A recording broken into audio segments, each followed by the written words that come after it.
பொங்கல் பண்டிகையை கொண்டாட சொந்த ஊர்களுக்கு பொதுமக்கள் படையெடுத்து வருவதால் திருப்பூர் ரயில் நிலையத்தில் பயணிகள் கூட்டம் நிரம்பி வழிகிறது. இதனால் ஏராளமானோர் ரயில்களின் படிக்கட்டில் தொங்கியபடி பயணம் மேற்கொண்டு வருகின்றனர். கூடுதல் விவரங்களை திருப்பூர் செய்தியாளர் மணிகண்டன் வழங்க கேட்கலாம்.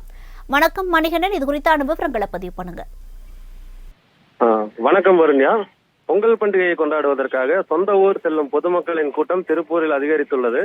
இதன் காரணமாக திருப்பூர் ரயில் நிலையம் நிரம்பி வழிகிறது.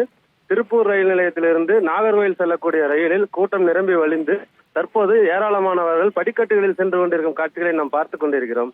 அதாவது திருப்பூரிலிருந்து தென் மாவட்டமான மதுரை, திருநெல்வேலி வழியாக நாகர்கோவிலுக்கு செல்கிற இரவு நேர எக்ஸ்பிரஸ் ரயில் ஒன்றுதான் இருக்கிறது. இது தவிர காலை நேரத்தில் செல்லக்கூடிய சாதாரண பாசஞ்சர் ரயில் இருக்கிறது.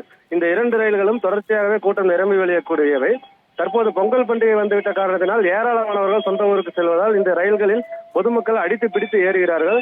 இடமே இல்லாத நிலையில் பெண்கள் பாடு பெரும் திண்டாட்டமாக இருக்கிறது. படிக்கட்டுகளில் தொங்கிக் கொண்டு செல்கிறார்கள். முன்பதிவு செய்யப்பட்ட பெட்டிகளிலும் முன்பதிவு செய்யாதவர்கள் படிக்கட்டில் தொங்கி செல்லும் அவல நிலை இருக்கிறது. ஒவ்வொரு பண்டிகை காலங்களிலும் இதே நிலை நீடிப்பதாக பொதுமக்கள் குற்றம் சாட்டுகிறார்கள்.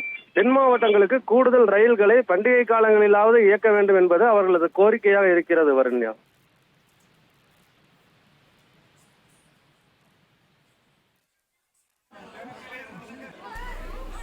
மணிகண்டன், விவரங்களுக்கு நன்றி.